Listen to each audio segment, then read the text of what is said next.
It's fantastic to be here with you all. I have a lot of things to share. I wanted to make sure that you knew that my favorite role or skill is being a mom and a mom. My grandchildren call me mom, their choice.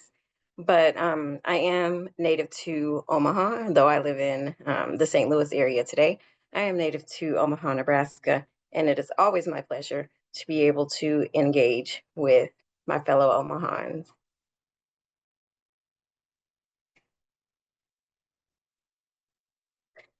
So I want to talk to you today about how we can leverage the 5 C's of media use for pediatric care providers. I get an opportunity to work with the American Academy of Pediatrics, using lots of their tools, and the 5 C's is one that we have partnered with them to make sure that whether we're talking about physical health, behavioral health, whether we're talking about our school providers or youth development providers or faith communities, that we are all kind of speaking a common language in the Omaha metro area about not only what young people are doing when they're using, how it impacts them, but how we can support. And I appreciate the invitation to participate in this monthly webinar from Children's Outreach and Provider Education um, effort. So what we'll do is explore strengths-based approaches to help youth navigate the digital world. I want to talk about the importance of this. With young people spending about 5 hours a day on social media, it is so important that we are equipped with effective strategies to use. So the first thing that I'll do briefly is cover the online landscape just to make sure you have a sense of what's going on.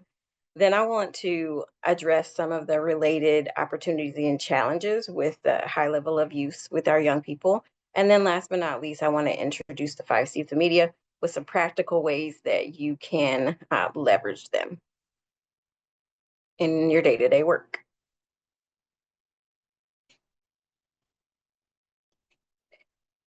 So first, the online landscape. One of the things I assure you that I will not be doing is talking much about specific platforms, devices, games, tech tools.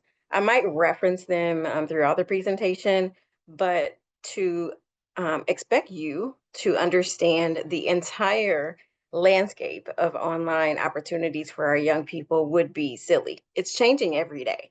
There are some staples, of course, but it changes every day. So what I want to do really more importantly is highlight usage on this particular slide. Please, if you have any comments or questions throughout, even though we will pause for those discussions, feel free to put them in the chat. So right now, as you are looking at some of the data here, if you have any thoughts, I used to teach middle school, so I used to call them wows and wonders. If you have any wows and wonders about any of the data on this slide, please feel free to share in the chat. I want to highlight, though, that we know that technology is not all bad. It's actually designed to be a tool for use, for use, for good, for information exchange. But the research really is telling us that there is significant risk of internet addiction associated with excessive use. And again, while I'm not getting into platforms specifically here and devices and specific gadgets, I do want to talk to you about what excessive use might actually look like. I was not surprised when first looking at the data that 95% of our young people actually have smartphones, and they spend just under 5 hours every single day on social media. So just think about that for a minute. They spend about 7 hours, waking hours in school. They spend some time asleep, but they spend almost 5 hours every day on social media. Doing what? Again, told you I wasn't going to get into that, but 5 hours is a significant amount of time. Children under 14 spend nearly twice as much time on devices as they do talking to people, namely their family. And this is not only just about teens. You know, I also wanted to look at some of the information available about our youngest device users. I mentioned that I'm a mom. That means I'm a grandma. And so I have um, my grandchildren literally coming out of the womb, the cradle, and the car seat, grabbing at a device, right? So I was surprised to learn that about an hour is the average amount of time 2 to 4 year olds spend on some kind of a device, a tablet or a phone, usually not their own, sometimes, and that almost half of these young people under 2 have used a mobile device at least once. Surprised, not that they're doing it, but surprised about the amount of time. I think I was. And young people are the responsibility of their parents and their grandparents, in my case. Half of all of parents reported that mobile devices typically interrupted the time they spent with their young people. So the more time that we are on our phones, the less time sometimes that we are actually um, uh, interacting with those young people. But families also want to know what to do. So they're looking for tools to make sure that their young people are safe online and that they are viewing content that is good for them. Only 30%. I think this number is too low. I think it's maybe higher than I thought, but only 30% co-view with their young people to foster those safe habits. But again, only 30% are co-viewing, but a majority of them don't know what to do. Thoughts in the chat about these stats? Were they about what you thought? Better than you thought? Worse than you thought?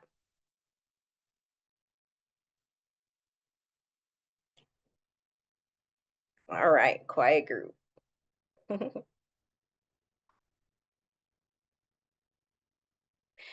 Next, I want to talk about opportunities and challenges a bit. I wanted to, not too surprising, Amy. Yeah, I it was about what I thought, but I didn't know the depth. So at a high level, I thought, sure, some of this is true. I didn't understand the depth, I think. All right. I wanted to organize this information by mental health, physical health, and also other social dynamics. As I understand that, in addition to pediatric care providers, we also have individuals online whose focus is more on that mental health, that behavioral health. So again, I won't read all of this to you. We don't have time for that necessarily, but there's opportunities for us to think about. Again, the internet, social media devices in and of themselves aren't bad.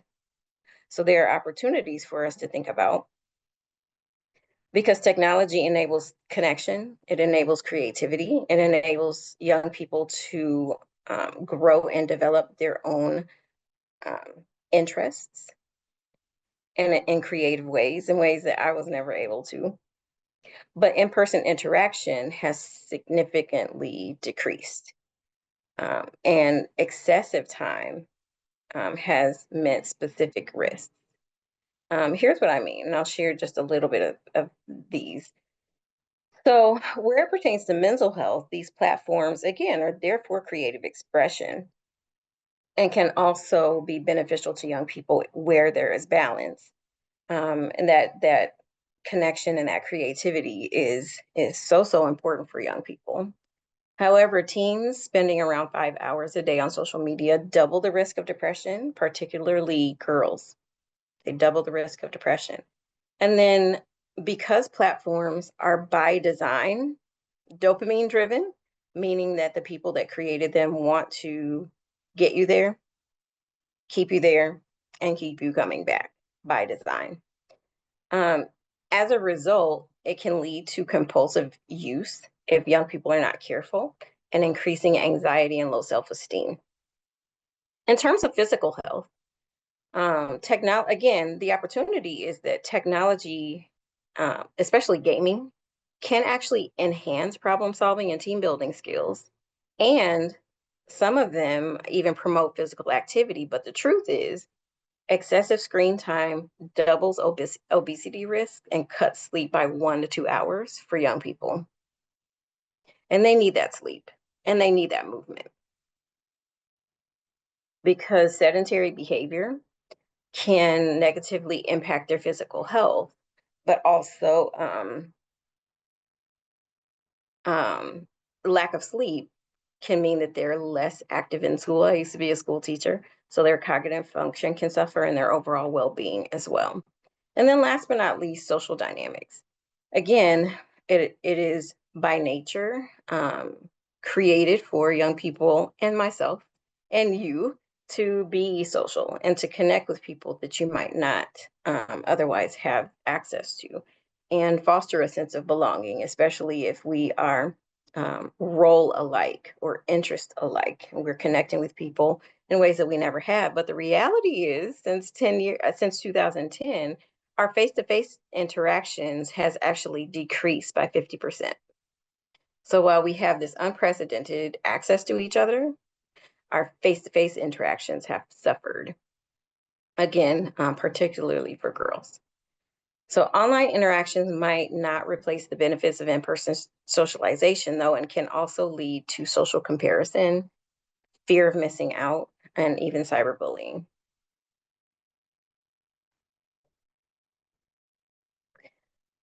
Take a moment to read that. I won't read it all aloud.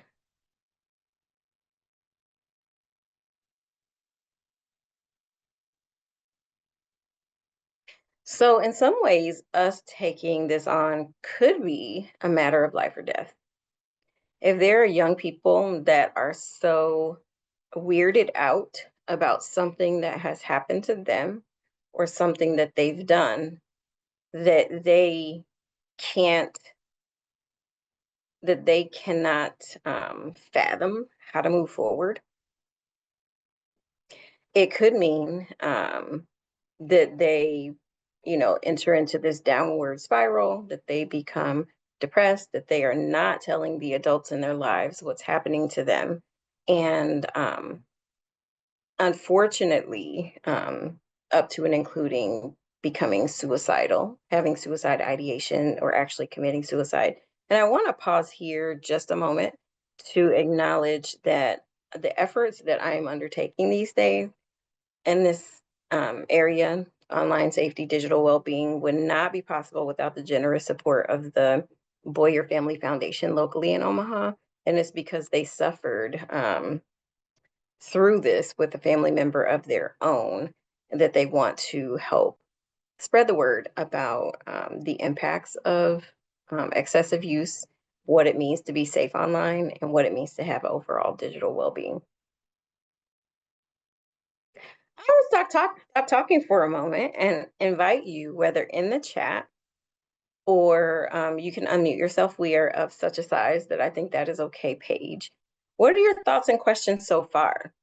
What are your thoughts and questions so far? What's coming up for you?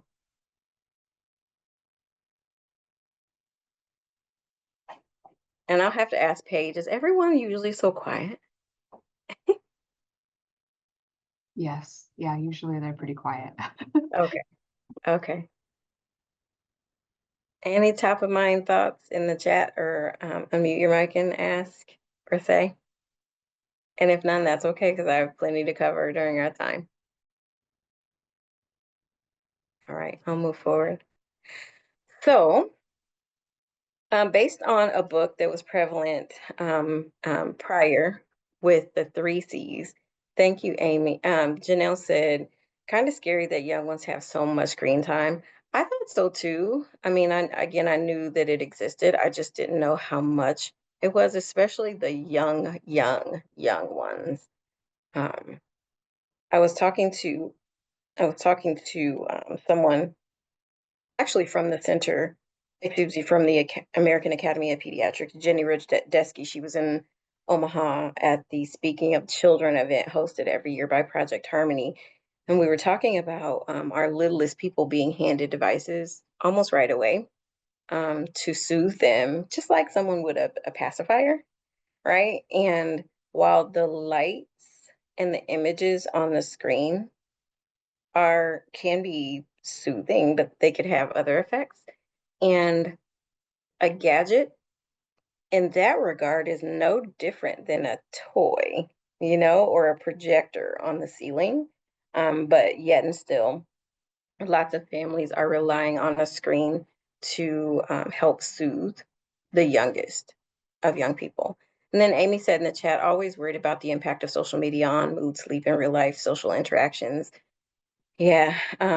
Again, I think I was talking to a young person about the courage and the audacity sometimes that young people have to do and say things behind a screen that they would never do in person. Yeah. Thank you for sharing that, you all.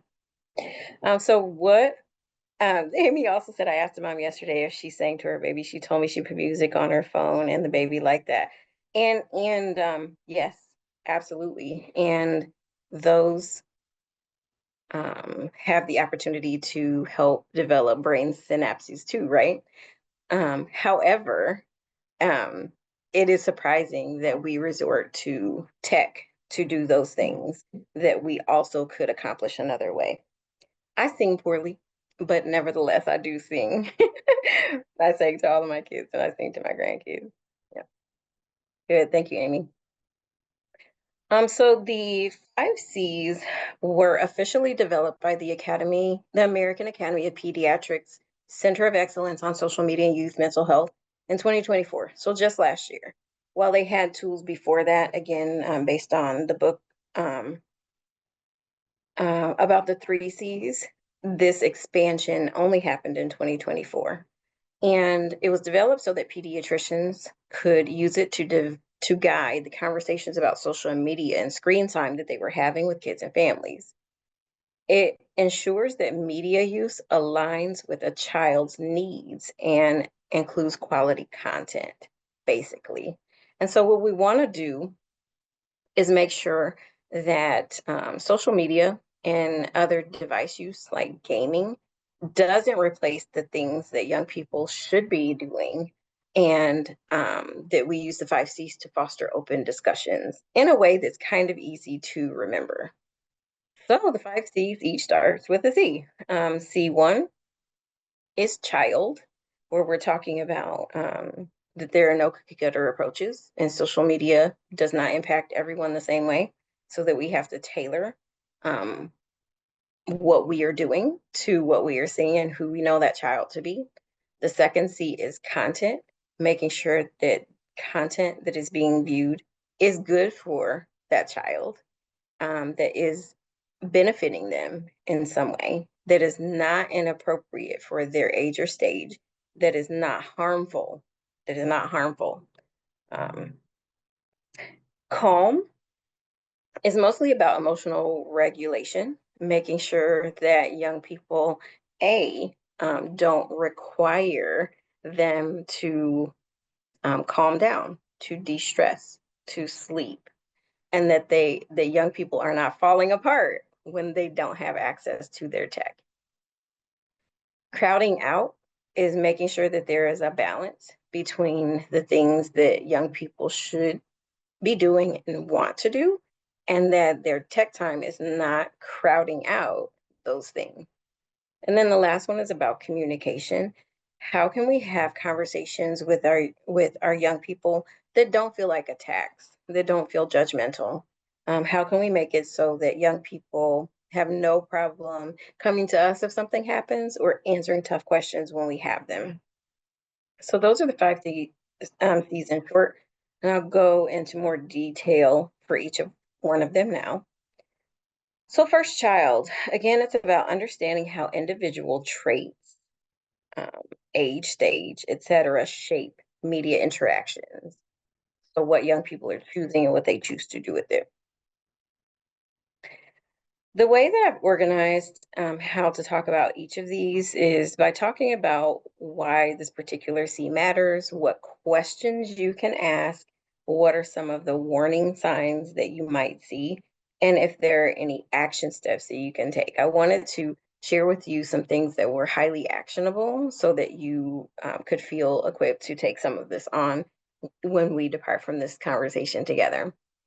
So the first C child, we just need to be reminded that every child's um, individuality and their development shapes how the media that they are interacting with impacts them. All right. So, yes, there are risk factors for internet addiction, but not affecting every young person in exactly the same way. Some young people are more susceptible to depression, anxiety, um, behaviors like not sleeping when they're supposed to be sleeping, checking their phone while they're supposed to be at school or eating dinner with their families, um, but not in the same way as every other child. So you have to really get to know the young people that you're talking to. Some questions that you can ask, whether you are in a well visit, in any other visit, perhaps this is actually what brought them to you, whether you're having a conversation about behavioral or mental health. Here are some things that you can ask directly or seek to know. So, questions about understanding that child. Who are you? Finding out what their personality is, their interests, their strengths, their challenges, and then thinking about the media in their life. What are they doing? How does it fit into their daily routine? What motivates them to be doing it?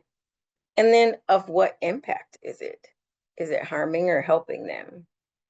Does it affect their mood or their behavior? Some warning signs. No one should be using social media under the age of 13. It doesn't mean that under the age of 13, our young people aren't watching videos on YouTube or YouTube for Kids. It does not also mean that they aren't interacting with people on gaming while they're gaming, Minecraft, Roblox, chatting with people that they know and don't know. Sometimes they are interacting with the clubs that they're associated with. So all of the kids that are in Taekwondo are using the same app to talk to each other about competitions, skills, and that kind of thing. Some things that you can do, you can have conversations, clearly. You can ask the questions, but you can also use the Prius tool. And I forgot to pop the acronym in there, but it's basically about problematic social media use. So you can use a tool like that to assess if they're just using a bunch or if the bunch that they're using is problematic. If it is problematic, you're sure of it, there are things you can do. But if you are a little unsure, you can ask young people and families to track their screen time with some kind of a log, just post-it notes, or on an app so that you can get a more accurate picture of what's happening. Due to my background, though, I would be remiss if I didn't talk about another part of the child, first 5C. I want to talk just a smidge about diversity. The influence of Black background matters. A child's unique background could significantly affect, um, influence their online experience. I don't mean this to stereotype anyone, however. So first thinking about so sexual orientation, gender identity, and expression. We do know that girls have 145% higher depression risk related to social media. That doesn't mean all girls. It does not mean all girls. However, as we're working with our young people, finding out, how true is that of them is a question that you might seek to ask. Sometimes knowing that boys, 20% of boys are involved in cyberbullying and that there might be some need for accountability is important. And not just boys, any young person who is using tech tools and social media in the wrong way. Um, we should be as interested in making sure that they are getting the help and support that they need as well. A lot of these conversations tend to focus on keeping young people safe from influence of social media and predators and that, but we also have to realize that some of our young people might be doing a set of things that are causing the problem, and that they are as much worth our time and support. And then our LGBTQ plus community, they're twice as likely to experience online harassment. And so just being aware of that. Racially, young people might face targeted online hate speech and discrimination especially in chat rooms, that kind of thing. So that's something to be mindful of. Poverty. Some young people have limited access to safe devices. And so they might be vulnerable due to the absence of tools that might otherwise keep them safe. And so what are the action steps around this? Just incorporate questions about young people's online experiences related to their social identity into well visits. If there are strengths-based approaches, such as restorative conversations that you could use to address young people who are actually creating problems online, that would be great. And then connecting families with resources that are culturally appropriate and that address their specific needs is also important. Next, I want to move on to the second C, content. People usually skip right over that first C and right into this one. There is good content online and there is not so good content online, and we need to keep them away from that bad content is where, again, people usually skip right to. But here we want to evaluate the quality and the impact of that digital content on young people. Why do we want to do it? Because the quality of digital content significantly influences a child's well-being. Here are the questions that you might want to ask, because you won't know until you ask. Very unlikely is it that people will be forthcoming necessarily, and that's because of trust. And if you haven't built relationships with young people, it is less likely that they will come to you asking for your support. But the questions to ask are ones like these. What content is being used, right? How is it being used? What platforms are being used? Is that content high quality and worth their time? Young people doom scroll often, so while they're on, they're not particularly letting anything sink in. They're just scrolling, or just spending the time and draining their energy. I mentioned which platforms do they use? What kind of games are they playing? What videos are they consuming? What brings them joy? What causes them stress? Are there filters being used to minimize exposure to the content that we don't want them to be exposed to? How do they, not we, how do they evaluate the trustworthiness of online information? If an ad pops up, do they know not to open it? If someone is asking them questions online to get more information about themselves, do they know not to answer those questions? Who are they interacting with? Do they know who they're interacting with? And then who do they follow? Who are they so excited about getting all those likes from? All right. So some things to look at that are warning signs. Anything that looks like bullying, excessive focus on their appearance, they're engaging in online challenges, they're asking you to buy them something strange that they saw online because they want to use it for some interesting reason. Anything that's dangerous or dehumanizing, those things are warning signs. Action steps, there are content safety checklists out there, specifically related to platforms.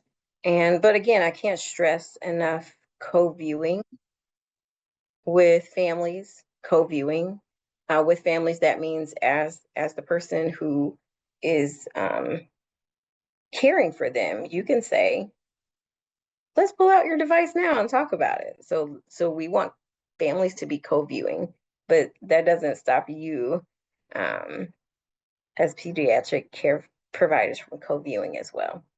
All right. All right, the next C is calm. Again, this one is about social regulation. So it's focused on recognizing how media affects emotional regulation, like I mentioned before. So often children rely solely on the internet or on their device for emotional regulation. And when they do that, it can increase their risk of addiction. Here are some questions that you can ask. Sorry about that. Um, what activities that they're engaging with online help them feel calm and focused? I'm being pinged, and so um, pardon that interruption. How do they settle down for sleep? How does screen time influence their mood and stress levels? Have they experienced feeling overwhelmed at any point on the internet, whether it's social media or maybe a dialogue, a chat that's happening in their favorite game? Do they exhibit anxiety or panic when access is restricted?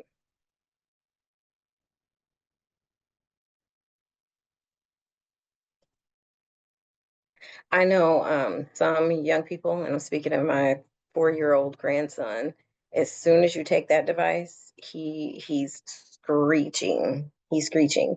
And he's doing good stuff on there. He's not doing anything inappropriate. He's looking at the videos and playing the games that we've loaded on there. But let that internet go out. He is screeching for help as if someone has injured him greatly. Some warning signs. They don't have other coping or self-regulation strategies. So this is the only way that families can think of to soothe them, or that they know how to do when it comes time to calm down or to go to sleep. They're acting out online, or like I mentioned, acting out when they don't have access. So what can we do? Um, any tool that we can find that is as interesting to that young person that helps them stay focused when they need to stay focused is good. Berg suggested Calm Kids. And we also want to encourage scheduled unplugged downtime to build resilience. That could be at the dinner table, that could be um, during school, because some schools regulate that, some schools do not. But as a family, we come together and decide when are those periods of downtime.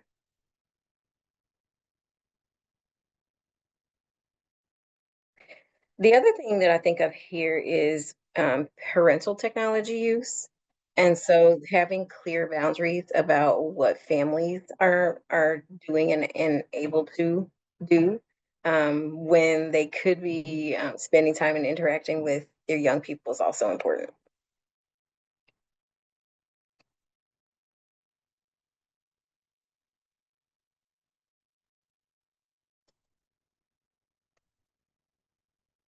All right. The next C is crowding out. So this is I usually call this the trade-offs one. So what is media replacing in daily life? I'm gonna try to turn this off real quick.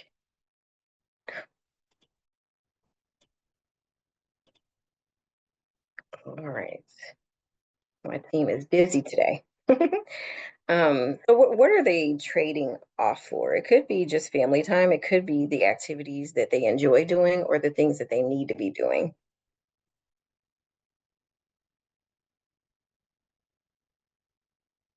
Excessive media usually displaces crucial activities like physical activity and sleep that we talked about earlier when we were looking at the online landscape.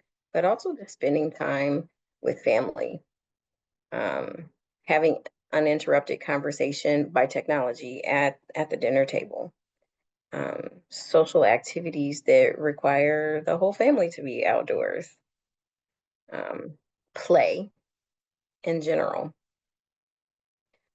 So the kinds of things that we can ask are, what non-screen activities does the child enjoy? How does media use affect their sleep, physical activity, and the time that they could be spending with their families? Have they felt that media is taking time away from important things? Are they using their gadget at school? Again, as a former school teacher, I cannot tell you the struggles that I've had in the past with people with notifications. Like, notifications are happening constantly, just like mine are now. And young people don't hesitate to stop what they're doing, no matter what that is, and often check those notifications. How can they overall balance screen time with their priorities? What are signs of problematic use? Checking social media immediately when they wake up, guilty. Feeling compelled to respond to notifications immediately. They don't want to keep their friends waiting, during family time or at night, or frequently being disciplined in school about having that phone out. So what can we do about it? You can create a family media plan, as a guide to make sure that young people are prioritizing the things that are must-haves, but also including some things that are just enjoyable, that do not revolve around a screen, and that promote in-person interaction.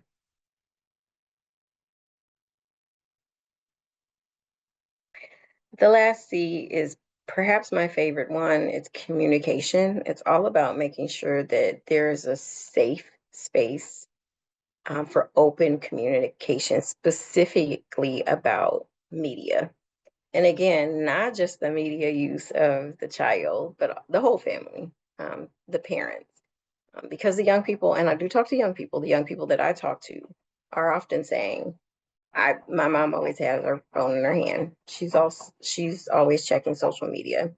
There are things that I want to talk to my grandma about, my dad about, that I can't have conversations because I don't, their attention is divided too. They have their face in a gadget as well. So the emphasis here is on open communication, open conversations, because those conversations strengthen resilience and reduces risks like cyberbullying and other harm. You don't know what's happening with young people in these spaces if you're not having conversations with them about it, and not just asking questions, but having them know that it's a safe space for them to come to you. But if you have to start the conversation, here are some questions that you can ask. What is the most concerning or unfair thing that they've seen or experienced online? A question like this is not necessarily assuming that they've done anything wrong, right? And so you don't want to shoot, a bunch of questions or thoughts at them that feel accusatory, that feel like they are being punished before we even know if anything is going on. Um, as you are talking to them, how comfortable do they seem discussing their online activities? Sure, they wouldn't discuss them with a stranger, but as your family and set of friends are concerned, do they even feel comfortable having conversations with them about their online use? Some young people might be not sure if the people that are closest to them might be disappointed to hear about some of their experiences.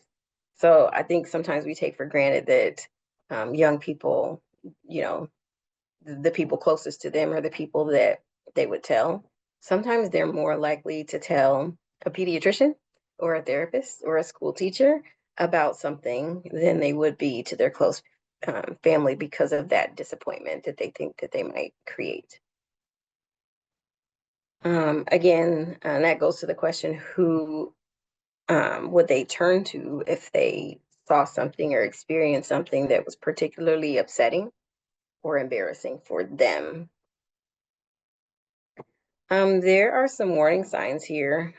If you get resistance and anger and frustration when bringing up online activities, there's probably something there. If they appear to be secretive or defensive when asked about their media use, there might be something that they want to keep a secret or that they feel like they need to be defensive about.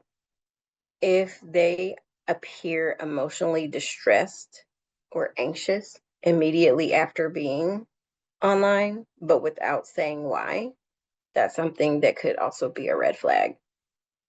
So, what you want to do is initiate conversations with open ended prompts to build trust and encourage sharing. Like, how are you feeling? What did you do today?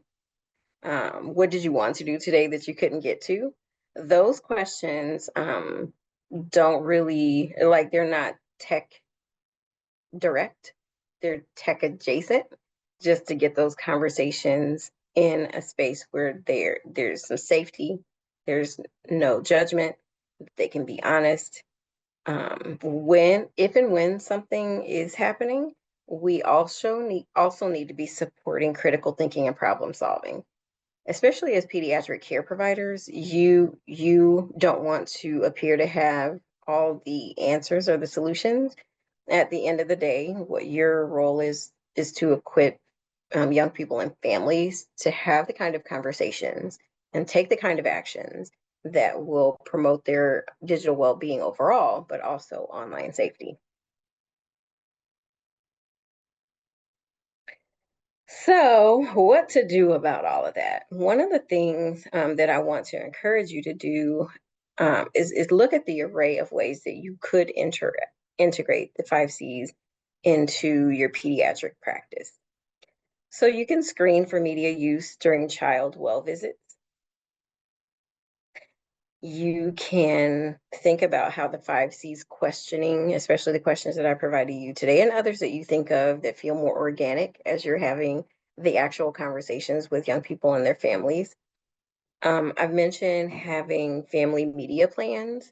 If a family appears to need a plan, pointing them in the right direction of that plan so that they are using that and that they take accountability for doing that when they're not with you.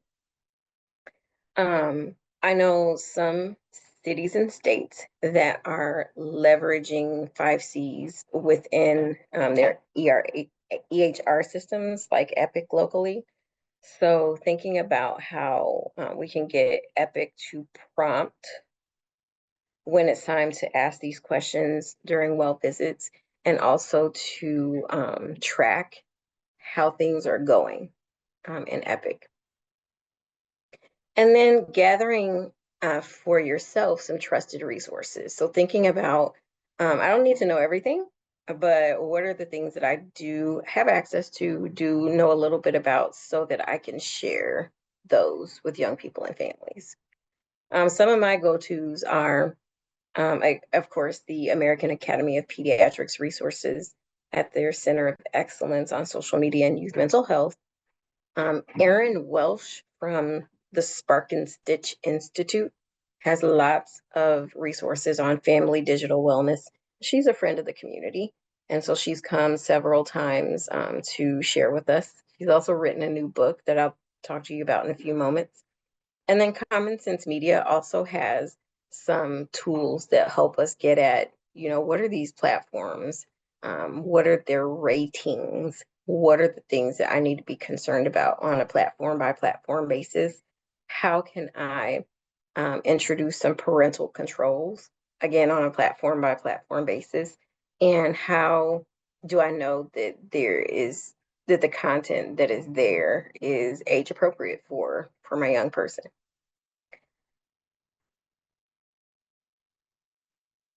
All right. I want you to develop an action plan.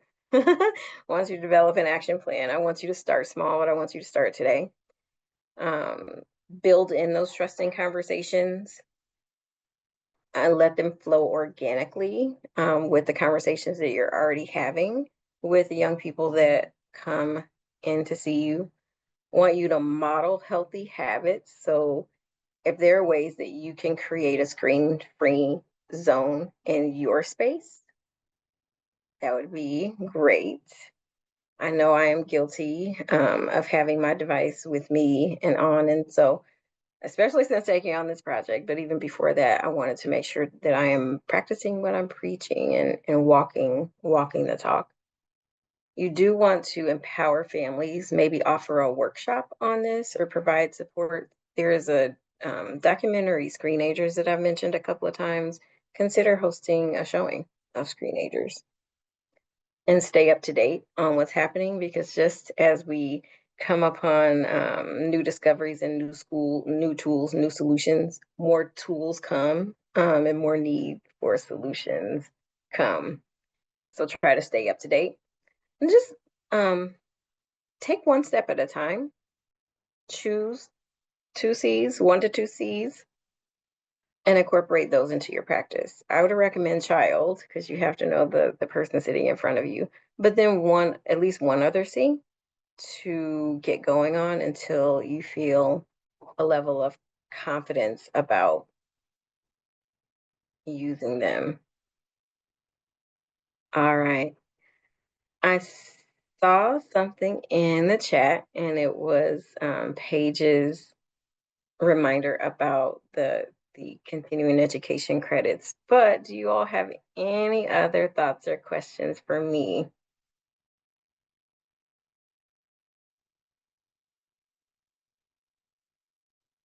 I figured you'd be as quiet as the first time I asked, so I just want to share with you my contact information, and thank you all for having me. I referenced some very important articles and resources throughout, so I wanted to cite those. If you want more information on the 5 Cs, the Center of Excellence for Social Media and Youth Mental Health by the AAP is a good resource for them. Just in December, they developed a glossary of digital media platforms with specific information there and a dictionary of common terms, because if you're like me, it's easy to get kind of lost. I see your question, Amy. They also offer a Q&A resource, especially for clinicians. And so if you can't find an answer using someone locally or the tools that I presented here, you can just get in there and ask or learn from the questions asked before you. Jonathan Haidt wrote a book called The Anxious Generation that is beneficial. And then I mentioned Erin Walsh with the Spark and Stitch Institute. She released her book yesterday called It's Their World, and she'll be coming back, and we'll make sure that we have copies available for you. Project Harmony is going to get copies of that as well. And then Screenagers is about the story of a pediatrician whose daughter struggled with this, and it follows their experience. Amy asked, are there special units within police departments now for concerns about predators on social media? My short answer is yes. The long answer is this. We also partner with NCMEC, the National Center for Missing and Exploited Children. And so when someone puts information into the tip line that a young person might be in trouble, law enforcement does get involved. And if it's locally, because Project Harmony is a child advocacy center and it's an abuse and neglect concern, we do have law enforcement locally on our campus at Project Harmony that will get involved investigating what is happening to a young person. It could be a tip from anywhere, and police departments get involved. Now, are they always trained really, really well, or as responsive as they could be, or as tripped up as predators want them to be? Absolutely. But are they in place? Yes. Are they getting the information? We wish 100% of the time, but through collaboration with NCMEC and local law enforcement and all of the people on our campus at Project Harmony, we're in position. We want to make sure to use our resources and our positioning to protect every child that needs protecting, though. Good question. Any other thoughts or questions? Looks like Darla has her hand up, but I don't know if the webinar on Zoom allows the participants to speak. Oh, I see. Okay. In that case, Darla, if you want to pop your question in the chat, that'd be fine. I didn't know that. Thanks for letting me know. Thank you, Amy. I appreciate that feedback.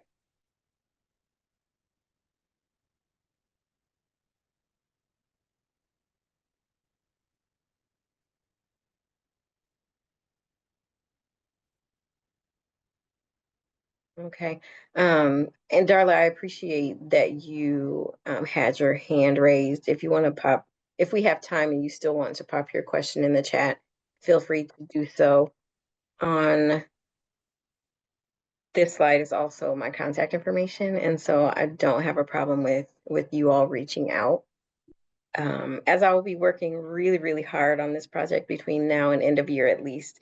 Again, I'm a contract training specialist and putting together resources for the pediatric care community, both physical and mental health. I'm working with schools, I'm working with after school programs, I'm working directly with young people. And so it really is an opportunity for all of us in the community who care about this issue that's facing our young people to bring us together so that we are singing from the same sheet of music, but that we are also coordinating our care in the ways that we can. Well, thank you, Shelley, for presenting. It was great having you. I appreciate you taking your time out of the day to help us out. No problem. And I'm also happy to make a PDF version of the slides Yeah. available for use beyond today's session. Okay. If anybody wants a copy of the presentation, just email me and I can send that to you, or you have Shelley's contact information. You can reach out to her directly as well. Certainly. Thank you, Shelley. Darla, if you have a question, I'm going to let you reach out to Shelley directly just so we can be respectful of everybody's time today. But I look forward to seeing everybody next month. We have one of the psychologists from Children's Behavioral Health talking about diabetes treatment compliance. So that'll be our topic next month.